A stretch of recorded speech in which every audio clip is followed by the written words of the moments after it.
Hello, guys, and welcome to this week's episode of Recovery Talk. I hope you guys are doing well and settling in for the new year. So, in this week's episode, I wanted to discuss social media, the online recovery community, and the importance of being mindful of how you're using social media. I think social media in the context of eating disorder recovery is both the biggest curse and the biggest blessing. It is a very, very sharp two-edged sword, to put it that way. On one hand, it is such a wonderful opportunity to connect with people that is going through what you are going through, and you get a sense of community that maybe you don't have in your offline life. Not to mention that it gives you access for free to so much content. I remember this myself when I started recovery. This was 10 years ago, and I remember I was on Tumblr and various social media platforms, and I found so much information that was so helpful. And I also worked back then in my own recovery on taking information from more scientific resources and making it understandable for a wider audience. I would take, for example, like a study, and then I would write an article in a very easy to understand language about the concepts of that study. And that is essentially how Let's Recover started, and that was 10 years ago. And it's kind of similar to what I'm doing now. I've evolved, I've gotten my education and training, and I've learned a lot since then. But at the end of the day, it's the same concept of taking things that are usually more gate-kept throughout the scientific community and making it more easily understandable. I think treatment professionals don't realize how interested their patients and clients are in knowing not just what to do, but why things are happening. I see through social media so many people who are in eating disorder recovery, have recovered themselves, who are now making very easily accessible information about concepts that before was not really that much about these concepts on social media, such as, for example, extreme hunger, rapid and disproportionate weight gain, overshot, set point weight. All of these kind of things now you can very easily just click on a recovery hashtag and they're there. And imagine the relief when you are going through something like, let's say, extreme hunger, and then realizing that there is someone else, maybe on the completely different opposite side of the planet, going through the exact same. It makes you feel less alone, and it makes you feel less ashamed, because I think a lot of the things that happen in recovery are things people are ashamed about, right? Whether that is rapid weight gain in early recovery, whether that is extreme hunger, whether that is like weird physical symptoms like digestive troubles and night sweats. All of these things can be a little bit taboo, and people aren't always completely comfortable discussing it with their treatment providers either. And beyond just the context of recovery, social media can be a great way to connect with people, to meet new people, if done safely and responsibly, of course. And this safely and responsibly part is where a lot of the trouble happens, right? Because a lot of people don't use social media safely and responsibly. And the problem with social media is that it is not necessarily designed to be used safely or responsibly. I'll come back to that later. And this takes me over to the negatives on social media, right? So now I mentioned some of the positives with social media, especially for people who have eating disorders, are in eating disorder recovery. One of the disadvantages with social media in the context of eating disorder recovery is that it can just become information overload. And yes, there will be good information out there, but there also will be some really, really, really bad information out there as well. And sometimes it can be really difficult to filter out what is the good information and what is the bad information. And this especially goes with eating disorders. And the reason why it especially goes with eating disorders is that there is a lot of bad information, even from so-called experts. So being a doctor does not necessarily mean that the information is going to be excellent, because some of the absolutely worst things I've ever heard about eating disorders has been from doctors. Or it's been from therapists, it's been from dietitians, right? And some of the best things I've heard about eating disorders have been from people with zero education, just lived experience, who are just saying things that are pretty obvious. Please don't think this is me discrediting people with an education and saying, oh, you should just listen to people who have no education, no experience whatsoever. Just listen to them because doctors' opinions don't matter. This is not what I'm saying at all. But what I'm saying is that we are dealing with a system that is quite flawed. So for example, I have, amongst many medical issues. I have endocrinological issues. And when it comes to that, I listen to my endocrinologist, right? That's pretty obvious. I don't have any doubts about that. Not saying that my endocrinologist is perfect and knows everything, right? But I trust him. I trust the medical system when it comes to the context of endocrinology, even though it's not always perfect. It's reasonable that I will listen to that rather than some random person on TikTok. So this is the case with most medical issues. You go to a doctor, you go to a treatment professional, and you can 100% trust what they're saying way better than some random person online. But then it comes to eating disorders, and I'm saying this as someone who works in the field of eating disorders, right? I'm not some random person who has no experience, no education whatsoever. Unfortunately here, you cannot necessarily guarantee that if you go to a doctor with your eating disorder, that you will be heard and seen and taken seriously. I asked in my Instagram stories how many people who'd been dismissed by a health professional with their eating disorders or the mental health, and it was the vast majority. Was something like, I think it was something like 80, 90 something percent. And this can of course happen in other medical fields as well, right? Imagine, for example, you have an endocrinology issue and you go to your GP. Your GP may just think, oh, there's nothing wrong, you're just a bit tired, it's just in your head, whatsoever. But then as soon as you actually get to an endocrinologist, you can expect it to be taken seriously. But then I hear people going to an eating disorder doctor and being told, oh, you'll gain to a BMI of, let's say, 20, and then you can't go above that, right? What on earth? What is that? Or someone goes to a dietitian, eating disorder dietitian, and they're being prescribed a meal plan of like 2,000 calories or something ridiculously low. And it's like, what? What? Or they're going to therapy, and instead of actually focusing on action change, focusing productive action, problem solving, setting goals, all they do is dig into the past. Or analyzing dreams or analyzing parental patterns, which I'm not saying this is useless, but it is not really fixing the eating disorder per se, right? You're just digging instead of actually doing something. Instead of building, you're digging.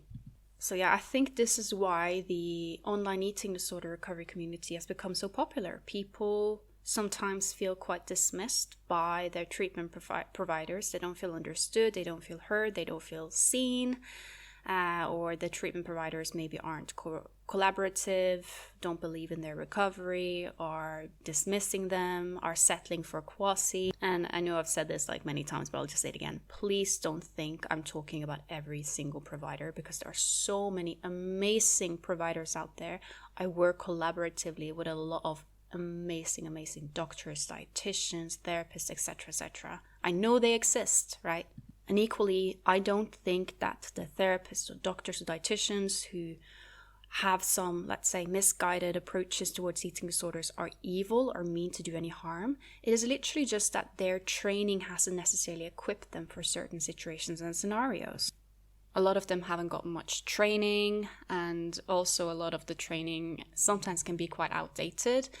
For instance, heavily focusing on it being some kind of like internal conflict between a child and a parent, and a lot of these very like Freudian approaches that now we see as a bit outdated.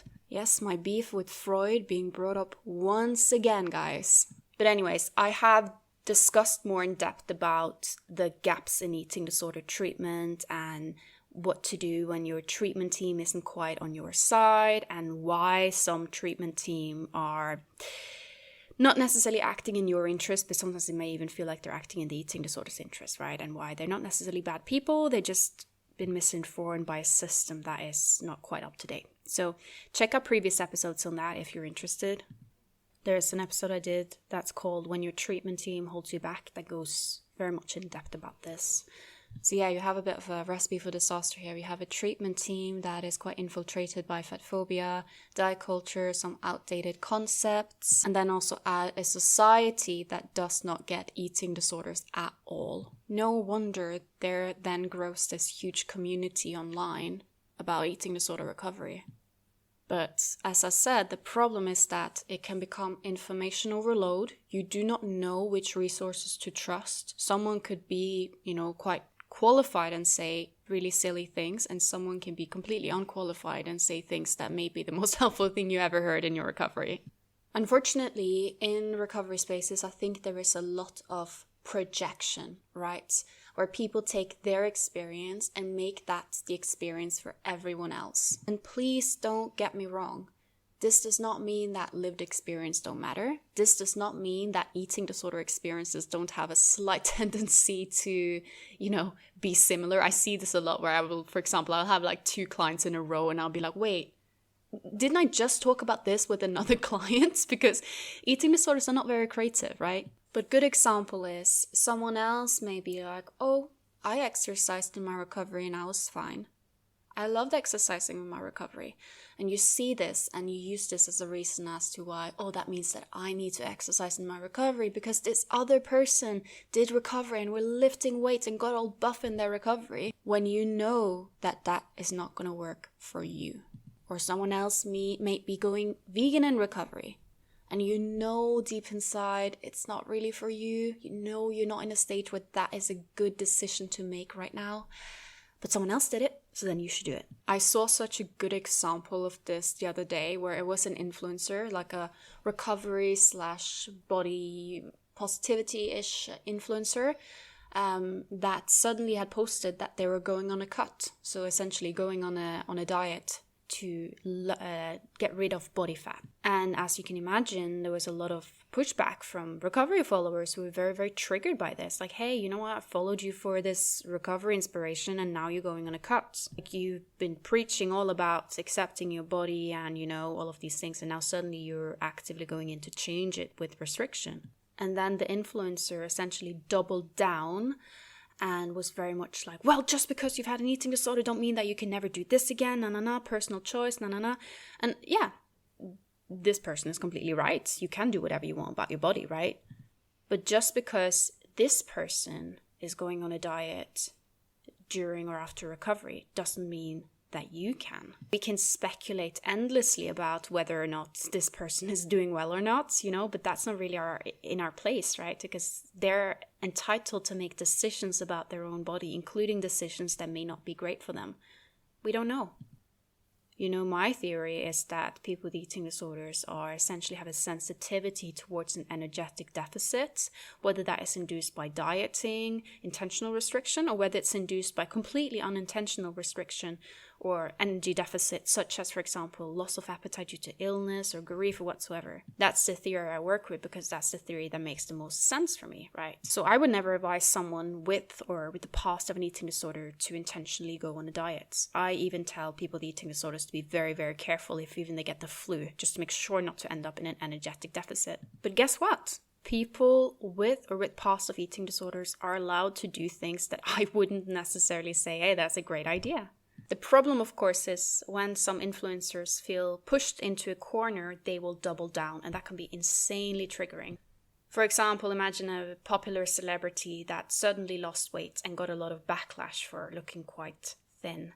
They will suddenly go out and say, oh, I'm so healthy at this size, no. And then the person with an eating disorder sees this and start comparing and like, oh, well, you can be that thin, why can't I?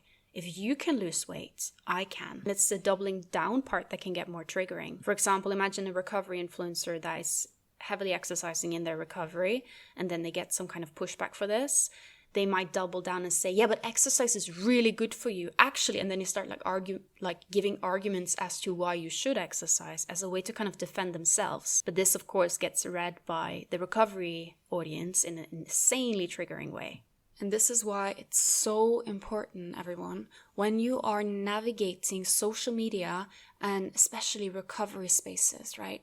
Please don't take one person and put them on a pedestal. Please don't make your recovery dependent on one single individual or a few single individuals that you see as role models. Yes, having role models and inspirations in recovery, that's awesome. Nothing wrong with that.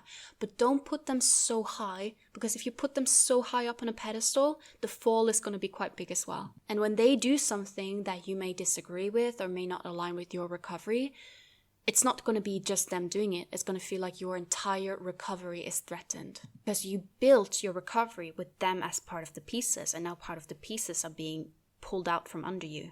And I noticed this with the example of the influencer that I mentioned. I have to admit, I don't really remember what the influencer was because it's not someone I followed or was very familiar with, but it was like someone with quite an audience because I clicked on a profile, right? There was essentially the way I discovered this was because my followers would send me this profile and be quite upset and be like, look at this recovery person going on a diet and justifying it. No. This is not okay. This is so triggering. Speak out about this. And I was a bit like, yeah, you know what? I personally, as a person who knows I have a recovery audience, I would not have done that. First of all, I would never gone on a diet. So that's the first part. But even if I had, I would never post about it because I know that my audience may find it triggering. So yeah, I don't think it's a responsible approach, right? But at the end of the day, here's the thing. I'm not going to go and criticize and hammer on that influencer because they are allowed to make their own decisions about their bodies, even when it is decisions that we may find triggering, upsetting, not in alignment. The best thing you can do when someone does something that upsets you or trigger your recovery is click the unfollow button.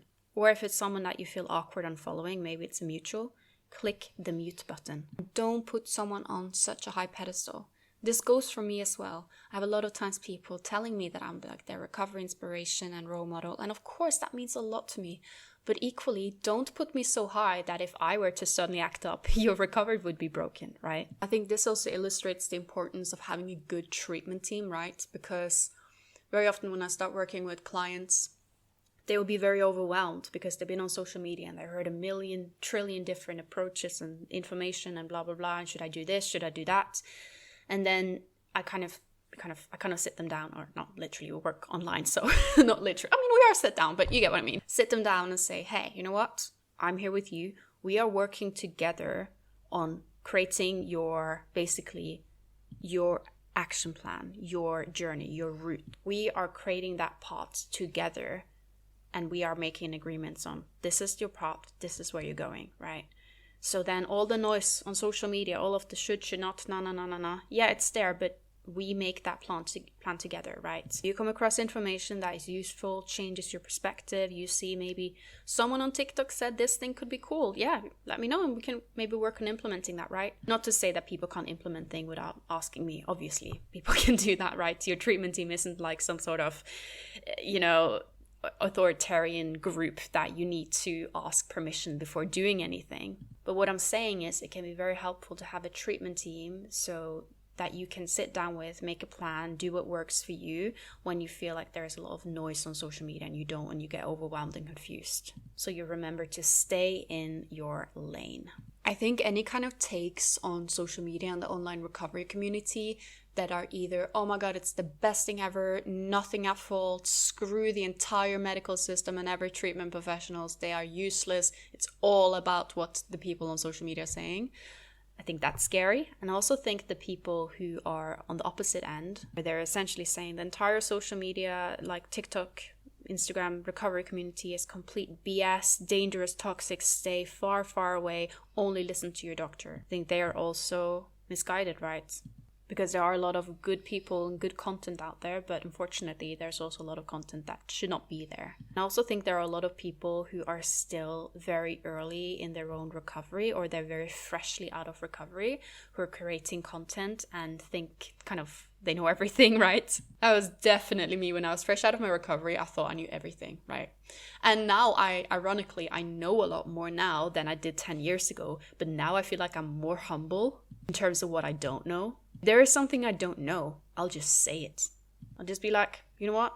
I'm actually not completely sure. Let me see if I can figure it out. That happens in sessions where a client asks me, oh, this happened and that happened, do you know why? Then they expect me to know. And sometimes I'm like, you know what? I'm actually not quite sure. I've seen this a lot. I'm going to try and see if I can figure it out, but I'm not quite sure why that happened. And I think this has to do with the way us human beings work.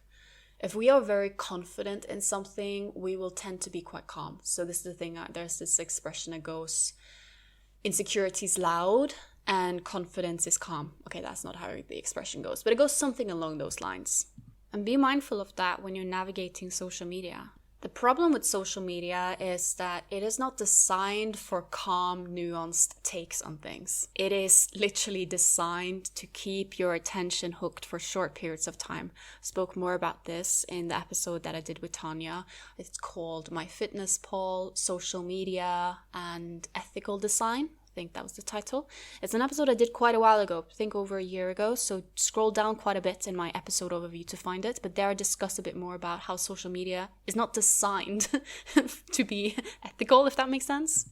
Think about TikTok, for example. The way TikTok works is that it needs to get you hooked within the first few seconds, and it doesn't get you hooked when it says, here is a calm and nuanced take on this specific situation, digging into the different resources and like looking at every side of things. No, doesn't get your attention.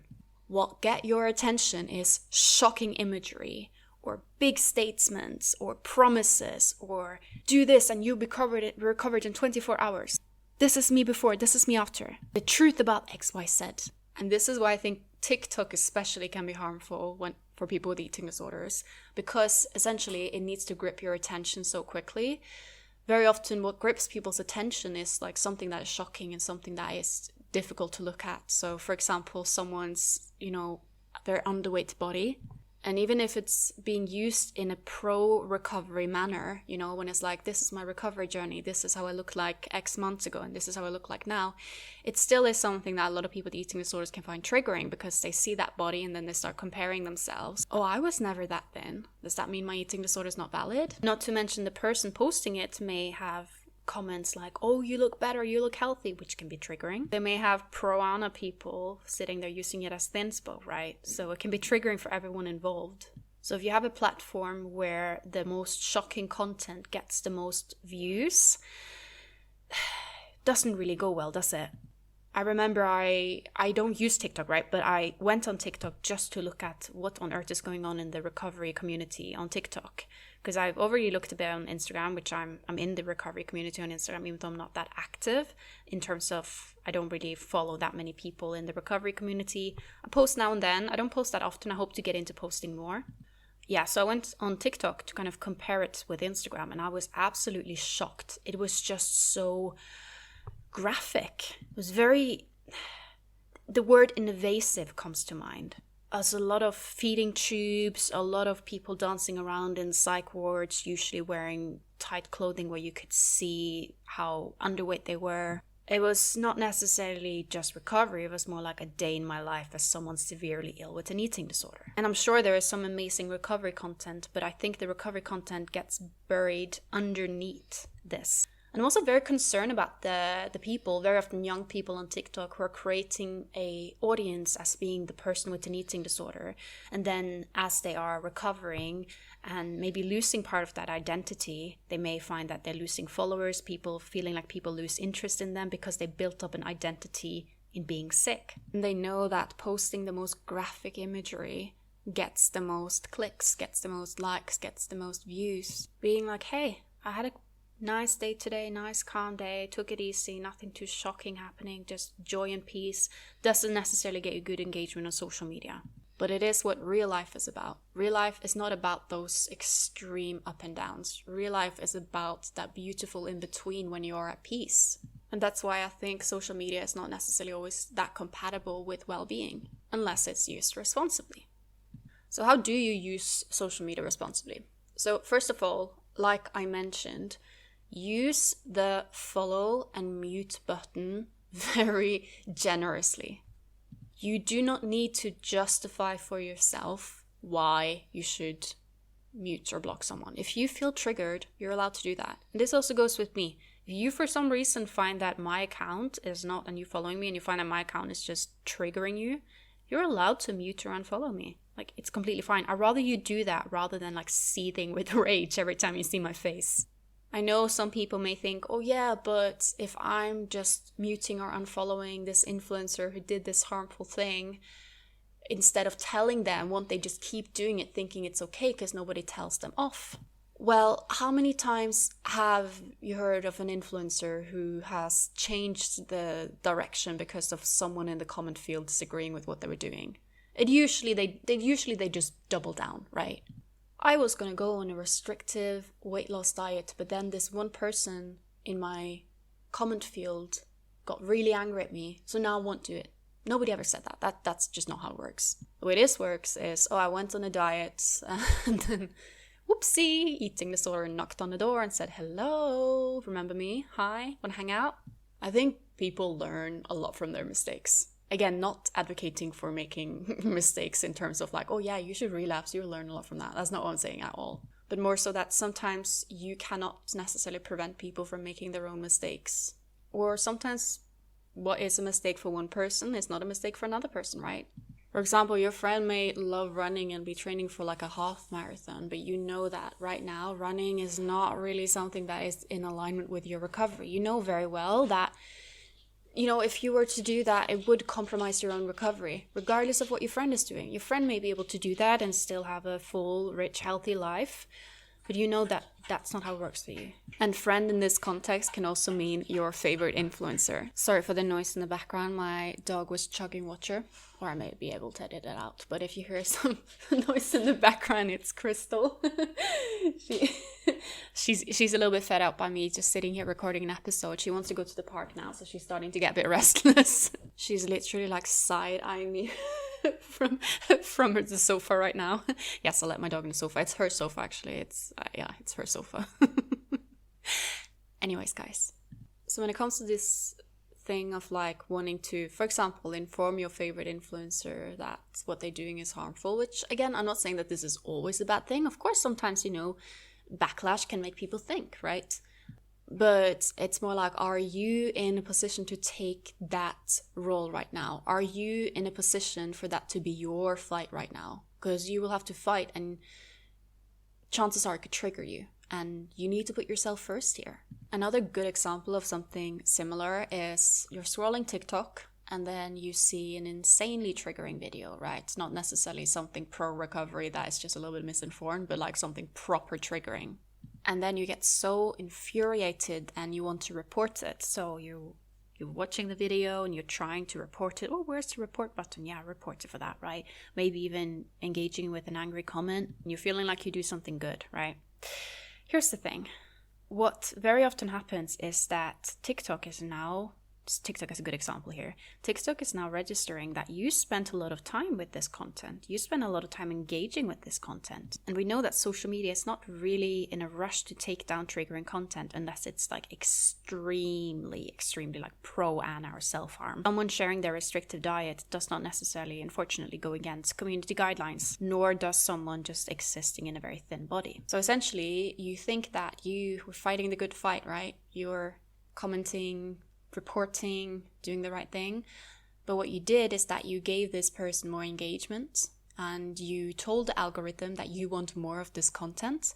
And also you told basically the algorithm in general that this is a good video, show it to more people. This is why I'm always saying, if you're using, let's say, TikTok, and you see something in your feed that doesn't go with your recovery, it's not something good for you to see, scroll past as quickly as possible. Don't spend time sitting there angry, thinking, oh, what are you going to do? Of course, if it is something extremely harmful where you know that it's going to be taken down, reporting is good. But I have reported so many pro-Anna accounts only for them to never be taken down or not even bothered to look at. I remember I got an Instagram notification that we have reviewed the content you reported and decided it does not go against our guidelines for content that I had reported years ago on Instagram. I'm not joking. Years later, I get a notification that, we took a look. Doesn't go against our guidelines. What on earth? Like, it's low priority. I literally made a post about this on my Instagram, Amalie Lee. If you scroll back a bit, there is a post that I did, like, Instagram, why you're not taking down pro-Anna accounts. So it's a difficult fight. I think it's better to, instead with these kind of things, engage outside of just reporting and being angry at individual little accounts like pro-Anna, underline, Anna is my god, 1, 2, 3, with 22 followers. Instead, how can we, work on changing society, changing the laws, I don't have the answers. But I do think that at the end of the day, it's very important that you protect yourself.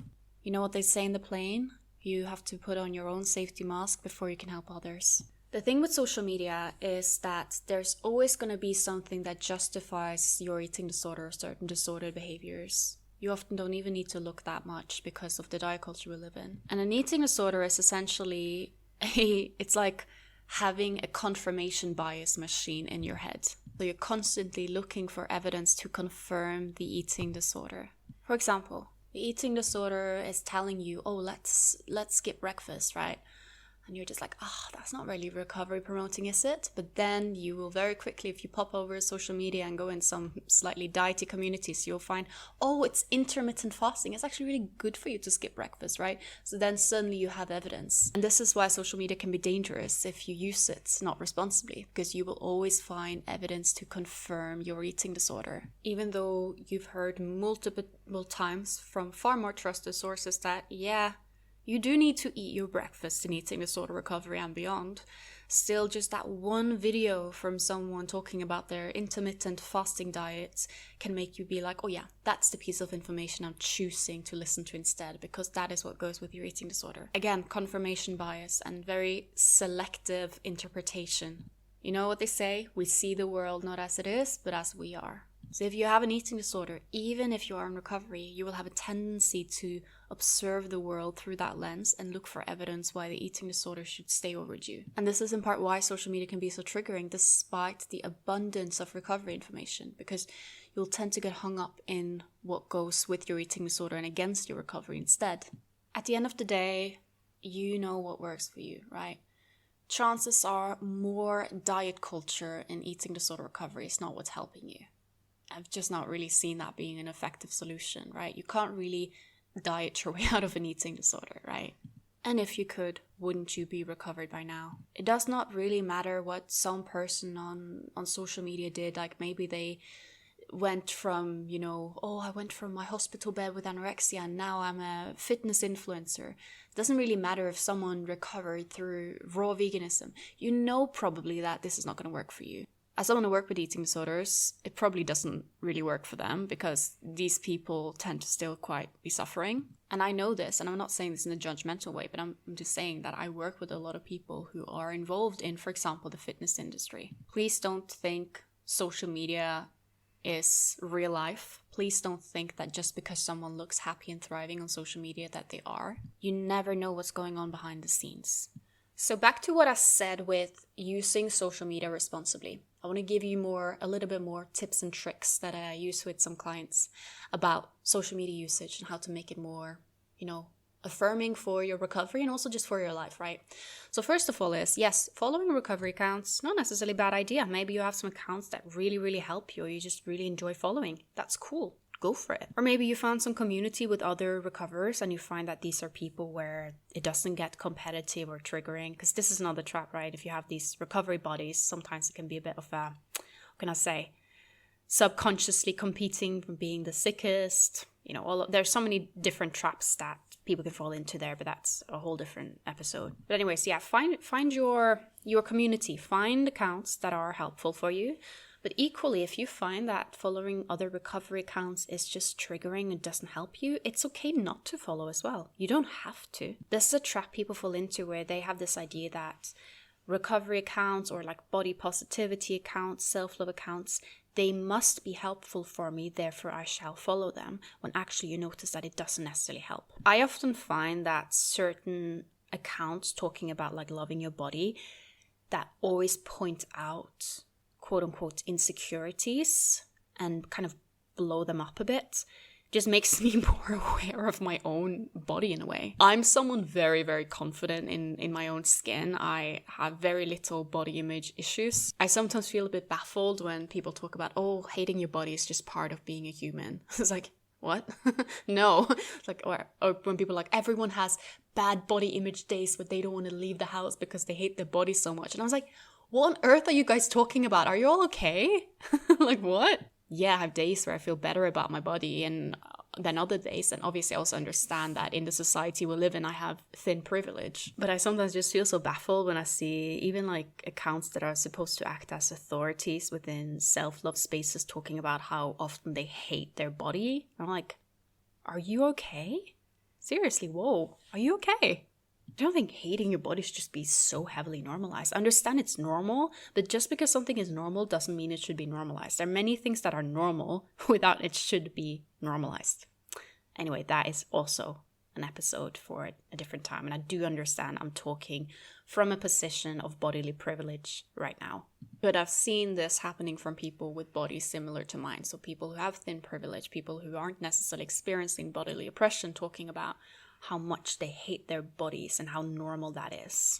Again, not saying that there is anything wrong with that. And I think it's, it's brave going out there talking about your insecurities in the open, right? But I don't think we should normalize and saying that part of being a human being is constantly hating yourself, right?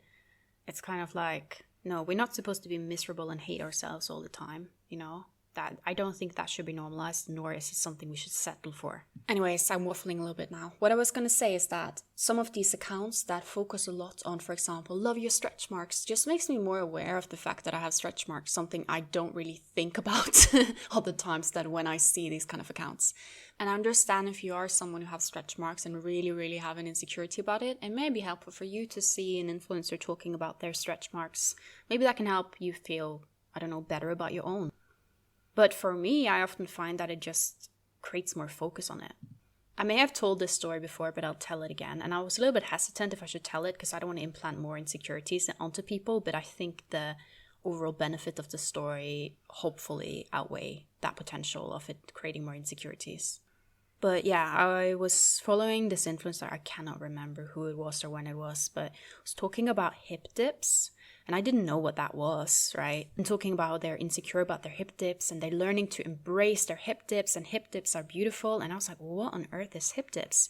So I was like Googling it, trying to figure out what it was. And essentially, it's literally just the way especially for people assigned female at birth, the way like the hips are shaped. And there's a little bit of like an indent under the hip.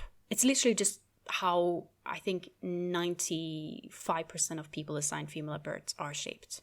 And for me, this was kind of like, oh, love your elbows, right? Yeah, I have elbows. I don't really think about them that much. It's just they are. The same thing with hip dips. For me, this is just how most, assigned female at birth bodies look like, And probably a lot of assigned male at birth bodies as well. I think as well also have this, It's not something exclusive to assigned female at birth bodies. What is more common in the latter has to do with, I think bones or body fat distribution. Anyways, guys, I had never thought about the fact that I have hip dips in my entire life until I saw this. And now suddenly, as someone, even I'm very confident and comfortable in my skin, I was like, oh, thankfully, I'm so confident in my skin that I didn't necessarily go down and started being really insecure about it. But I noticed I became aware of it. And I'm wondering if the old version of me, who had a lot of bodily insecurities, would have made this another insecurity. And I think if I ask someone who's not much online, like, hey, hip dips, they'll be like, what? What is that? And you've seen this with a lot of things, such as thigh gaps or all of these other weird like bodily things. Interestingly enough, just a side note on thigh gaps actually don't necessarily have that much to do with your weight. It has more to do with your build. Someone can be underweight and not have a thigh gap, and someone can be not underweight and still have a thigh gap, right? It has more to do with, how wide is your hips, how are your knees and thighs built, etc., etc. But overall, it is something that tends to be associated with thinner bodies, just side note. So yeah, these are things that people maybe didn't focus that much on before they saw it on social media. And yes, they may have seen it on pro-Ana accounts, but they may also have seen it on these self-love accounts that talk about, accept that I don't have a thigh gap. No. It's like, oh, whoa, okay. Now I'm going to think about this. Do I have one? Overall, it may portray an image that this is something society focuses heavily on when society doesn't necessarily focus as heavily on it as you may think. For example, as a bisexual woman who has had partners of any gender, I don't think I've ever thought about thigh gaps, hip dips, cellulite, stretch marks in my partners, like at all. No, I haven't. It's just kind of like in the same way I have a thought about their elbows. Like I know elbows may be there, but it's just not something that is heavily being imprinted in my head. It's not like I don't see it. It's like I just don't think about it, And I find that is how most people relate to other people's bodies, right? We're not that invested. We don't really think of these things as such big deals. They just kind of are. just like elbows just are. And when some of these influencers that talk about like self-love and all of these things, maybe they got a nasty comment on their body about their, let's say, cellulite, they blow this comment up to, again, create the outrage. And overall, yes, screw body shaming, right? There is something important in what they're doing, and I want to applaud that.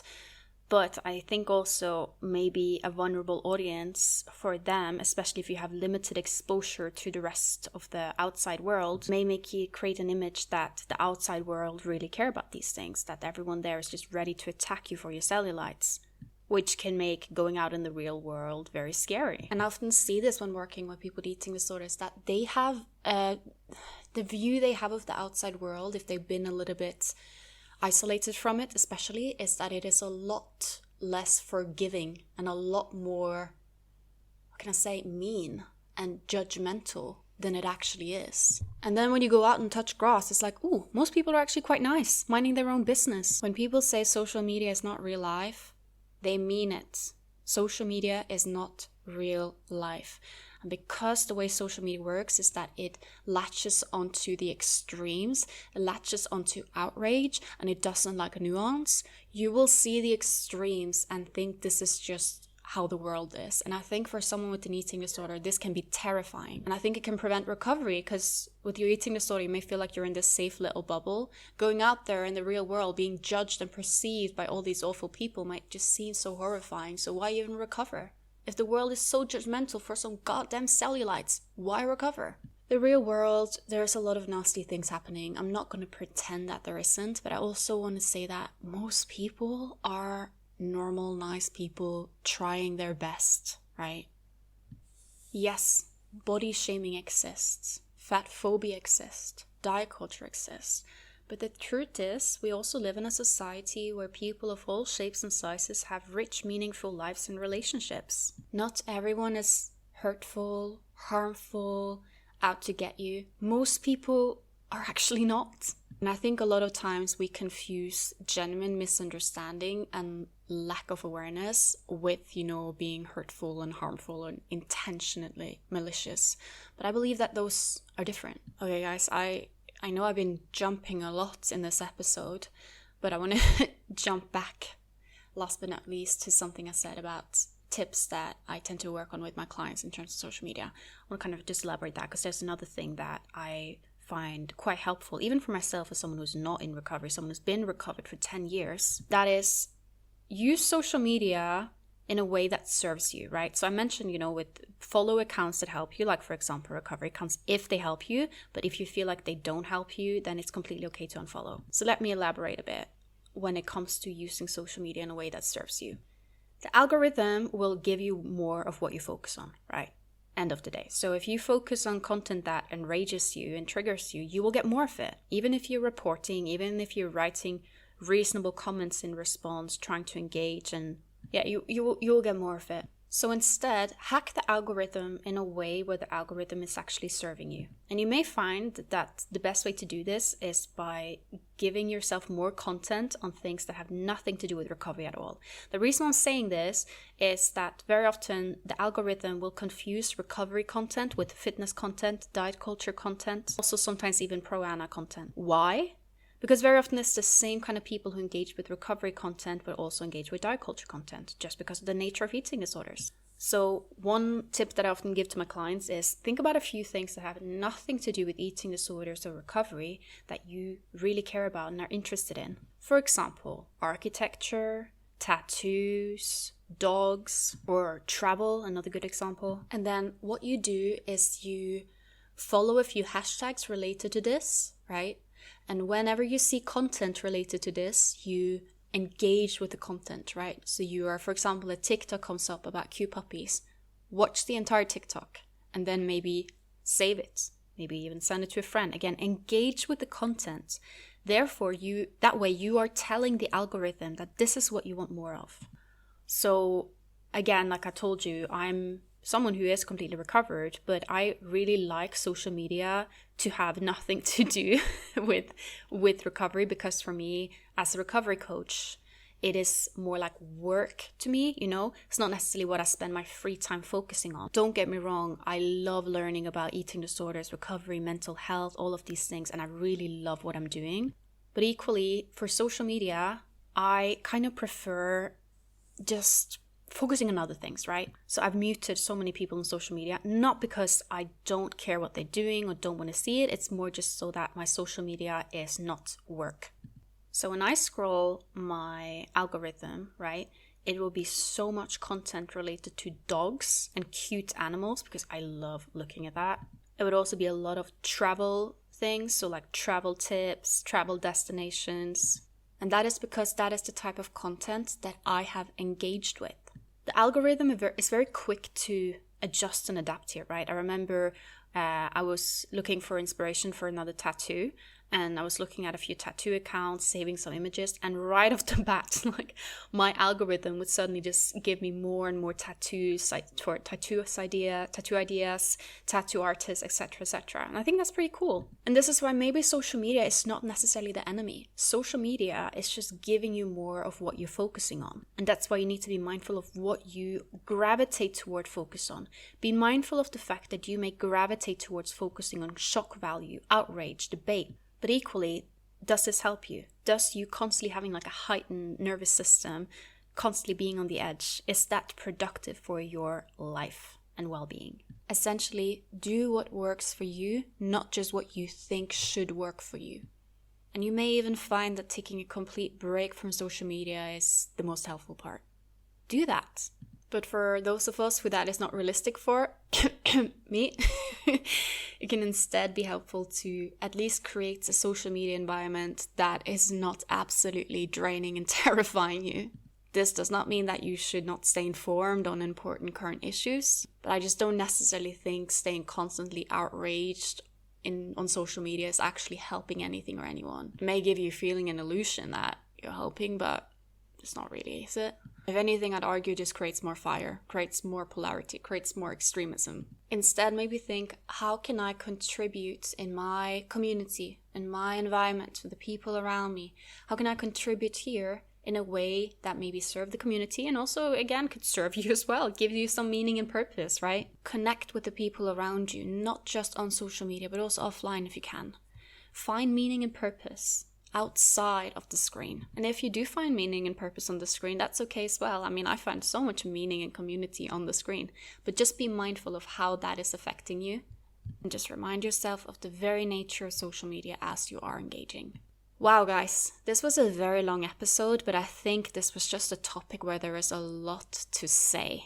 And you guys have told me that you quite enjoy longer episodes anyway, so I hope you enjoyed this. And of course, this episode is a lot of, my perspectives and reflections, which you may or may not agree with. And that's completely okay. You may have a completely different perception of these things than I do, and that is fine. So due to the length of this episode, I won't take a listener question. But I do regularly take listener questions, especially on Instagram. If you check the stories on letsrecover.co.uk and on @AmaliaLee, I tend to put up Ask Box there where I take listener questions. So yeah, check that out. I've been a bit silent on social media lately just because I've been quite unwell and I still am. I will give you guys more of an update on that in the future. But for now, I hope you guys have a lovely week and yeah. See you guys soon.